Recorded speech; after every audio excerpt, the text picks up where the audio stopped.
Shalom, Jemaat HKBP Pejuang yang terkasih dalam Tuhan. Berikut ini adalah panduan penggunaan kode QRIS untuk memberikan persembahan ataupun pembayaran iuran WIT. Langkah pertama, silakan buka salah satu aplikasi pembayaran seperti GoPay, OVO, Link Aja, Zenius, Dana, Sakuku, ShopeePay, ataupun mobile banking yang kita miliki. Misalnya, pada aplikasi Gojek menggunakan fitur GoPay. Setelah aplikasi pembayaran tersebut dibuka, cari dan tekan tombol bayar pada aplikasi. Kemudian, arahkan kamera handphone kita ke kode QRIS yang disediakan. Atau bisa juga loh dengan memasukkan gambar kode QRIS yang kita miliki di galeri handphone kita. Setelah itu, masukkan nominal persembahan atau pembayaran yang diinginkan. Lalu, tekan tombol konfirmasi. Setelah pembayaran berhasil, kita akan mendapatkan informasi bahwa persembahan ataupun pembayaran telah berhasil diberikan. Silakan screenshot dan kirimkan bukti transfer tadi ke Sintuawi kita masing-masing sebagai konfirmasi ke gereja kita. Wah, mudah ya? Demikian panduan memberikan persembahan ataupun pembayaran iuran menggunakan kode QRIS. Selamat memberi dengan kasih. Tuhan Yesus memberkati.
Shalom saudaraku yang terkasih di dalam nama Tuhan Yesus Kristus. Selamat pagi. Sebelum kita beraktivitas seperti biasa, bersama dengan saya Evangelis Hermin Siburian, menyapa saudara-saudaraku yang terkasih, terkhususnya buat jemaat-jemaat HKBP Pejuang Resort Palmarum dimanapun berada. Melalui media sosial ini, kita mau menyapa Tuhan melalui renungan pagi hari ini. Sebelumnya, mari kita bersatu di dalam doa. Maha besar Engkau ya Allahku, maha besar Engkau ya Tuhanku yang bertahta di kerajaan surga. Terima kasih untuk pagi yang indah ini Tuhan. Pada pagi hari ini kami merasakan sukacita yang luar biasa. Oleh karena itu Tuhan Yesus, kami mau menyapa Engkau melalui firman-Mu. Bukakan hati dan pikiran kami Tuhan Yesus. Kami mau sambut firman-Mu di pagi hari yang indah ini. Bapa yang baik, perlengkapi hamba-Mu yang tidak ada apa-apanya Tuhan Yesus. Biarlah Tuhan Engkau memperlengkapi hamba-Mu dan mencurahkan isi hati-Mu kepada semua saudara-saudara kekasihku yang boleh mendengarkannya ya Bapa. Terima kasih Tuhan, di dalam nama Tuhan Yesus Kristus hamba-Mu berdoa dan mengucap syukur. Haleluya. Amin. Saudaraku yang terkasih, pada pagi hari yang indah ini, sebagai renungan kita pada pagi hari ini, tertulis di dalam Mazmur 119 ayatnya yang ke-7. Demikian bunyi firman Tuhan. Aku akan bersyukur kepadamu dengan hati yang jujur. Apabila aku belajar hukum-hukum-Mu yang adil. Demikian firman Tuhan. Saudaraku yang terkasih di dalam nama Tuhan Yesus Kristus. Mazmur 119 ini adalah terdiri dari 176 pasal dan merupakan pasal yang terpanjang di dalam Alkitab. Pagi hari ini saudaraku, kita ambil pasal yang ke-7 sebagai nats renungan kita pada pagi hari ini. Saudaraku yang terkasih, pada pagi hari ini pemazmur mengingatkan kita.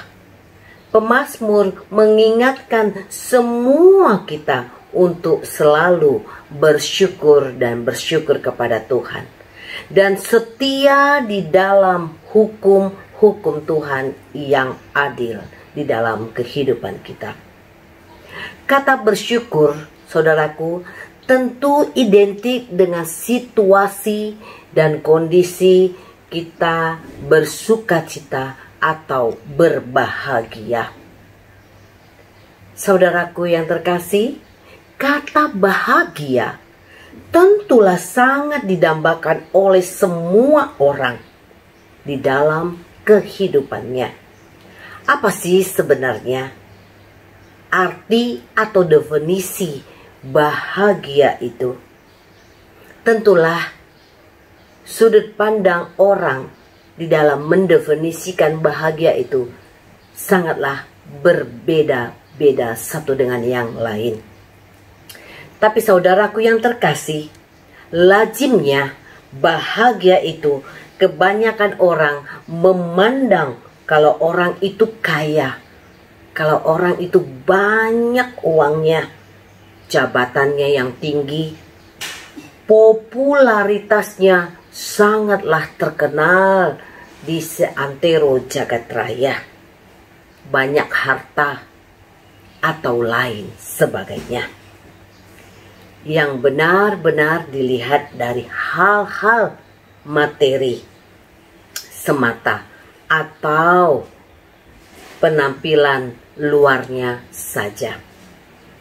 Bahagia yang sebenarnya itu adalah, saudaraku, bagaimana perasaan hati kita, ketenangan batin kita yang dapat membuat hati kita tenang, hati kita happy, dan membuat rasa puas di dalam kehidupan kita.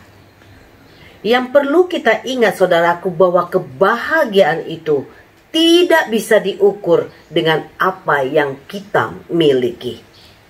Tapi saudaraku yang terkasih, yang terpenting di dalam kehidupan kita sebagai anak-anak terang atau sebagai anak-anak Allah, yang kita perlu untuk mendapatkan kebahagiaan yang sejati itu tidaklah mudah, tidaklah gampang seperti apa yang kita bayangkan.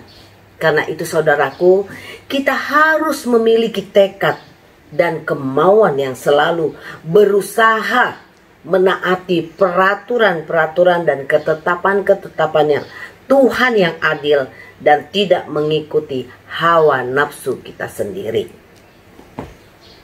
Dalam hidup kita sebagai orang yang percaya, haruslah menempatkan firman Tuhan itu sebagai pondasi di dalam kehidupan kita. Apakah hal ini sudah kita lakukan di dalam kehidupan kita? Kalau kita sudah melakukan hal ini, sudah melakukan dan membuat bahwa firman Tuhan itu menjadi pondasi di dalam kehidupan kita, maka ketaatan dan sukacita akan menjadi bagian di dalam kehidupan saya, Anda, dan saudara-saudara sekalian. Mari saudaraku, kita mengikuti teladan pemazmur, yaitu Raja Daud, yang mana sepanjang perjalanan hidup daripada Raja Daud tentulah tidak terlepas dari masalah-masalah, tekanan ataupun ancaman di dalam kehidupannya. Tetapi dengan imannya, Raja Daud percaya bahwa pertolongan Tuhan akan segera datang dan menyelesaikan apa yang menjadi persoalan, pergumulan di dalam kehidupan Raja Daud. Dan hal ini selalu disyukurkan oleh Raja Daud. Dan dia selalu memuji Tuhan. Dia selalu bersyukur dengan hati yang jujur kepada Allah Sang Pencipta. Oleh karena itu saudaraku, mari kita jadikan Tuhan yang utama dan terutama di dalam kehidupan kita. Dan jadikan Tuhan idola di dalam kehidupan kita hari lepas hari. Tetaplah mencari Tuhan dalam situasi dan kondisi apapun kita. Mari kita menjalin hubungan yang karib kepada Tuhan kita. Dan yang terakhir, taatilah semua aturan dan hukum-hukum Tuhan yang begitu adil di dalam kehidupan kita. Serta bersyukurlah senantiasa kepada Tuhan, Sang Pemberi berkat di dalam hidup dan kehidupan kita. Amin. Mari kita berdoa. Maha besar Engkau ya Allah, Bapa yang kami sapa di dalam nama Tuhan Yesus Kristus. Terima kasih firman-Mu yang begitu indah, yang menjadi pegangan di dalam kehidupan kami. Kami mau Tuhan meneladani kehidupan dari hamba-Mu, yaitu Raja Daud yang selalu taat akan hukum-Mu dan selalu bersyukur kepada Engkau ya Bapa. Dan kami mau memiliki iman seperti Raja Daud yang tetap setia dan taat serta takut akan Engkau ya Allahku. Pelihara kami Tuhan di dalam kehidupan kami, di dalam menjalani kehidupan kami ini Tuhan. Kami percaya Engkau selalu setia menggenggam tangan kami dan membimbing kami Tuhan, sehingga kami tidak jauh dari pandangan-Mu ya Bapa. Bapa yang baik, pada pagi hari yang indah ini Tuhan, kami mau berdoa buat negara kami Republik Indonesia. Engkau yang memberkati negara kami. Begitu juga dengan pimpinan kami yang tertinggi, yaitu Bapak Presiden, sehingga sampai kepada aparat yang terendah dari tingkat RT dan RW. Engkau yang mengurapi dan memberkati setiap hamba-hamba-Mu Tuhan yang duduk dalam pemerintahan, agar mereka dapat menjalani roda pemerintahan ini dengan baik, dengan bijaksana dan takut akan Engkau ya Allahku. Begitu juga Tuhan Yesus, kami mau berdoa buat hamba-hamba Tuhan yang boleh melayani Tuhan dimanapun mereka berada pada saat ini, baik itu di pelosok-pelosok. Engkau yang memperlengkapi kehidupan mereka, Engkau yang mencukupi kebutuhan mereka Tuhan Yesus, agar nama-Mu yang tetap dimuliakan dan banyak jiwa-jiwa yang menyatakan Engkaulah Tuhan Yesus, Juru Selamat kami yang hidup. Bapa yang baik, kami juga berdoa Tuhan buat setiap jemaat-jemaat-Mu dimanapun mereka berada, di dalam setiap persoalan pergumulan hidup kami ya Bapa. Kami mau pertaruhkan ke dalam tangan pengasihan-Mu. Engkau yang melawat hati dan pikiran kami, Engkau yang membekali kami, Engkau perlengkapi kebutuhan hidup kami, Engkau cukupkan ya Bapa. Anak-anak kami Tuhan yang Engkau percayakan di dalam keluarga kami masing-masing, mampukan kami Tuhan untuk mendidik mereka dalam situasi kondisi yang seperti ini ya Bapa. Engkau juga memberikan kesabaran dan ketaatan serta ketekunan kepada anak-anak kami di dalam belajar melalui Zoom, melalui media sosial ya Bapa. Terima kasih Bapa yang baik. Terimalah doa dan ucapan syukur kami Bapa. Sebelumnya Tuhan, Engkau sucikan kuduskan kami dari dosa-dosa kami, agar kami layak menerima berkat dari Engkau ya Bapa. Terpujilah Engkau Tuhan Yesus, di dalam nama Tuhan Yesus Kristus kami berdoa dan mengucap syukur. Haleluya. Kasih anugerah dari Allah Bapa, kasih setia dari Tuhan Yesus Kristus, dan penyertaan daripada Roh Kudus kiranya menyertai kita saat ini sampai selama-lamanya. Amin. Tuhan Yesus memberkati. Selamat beraktivitas.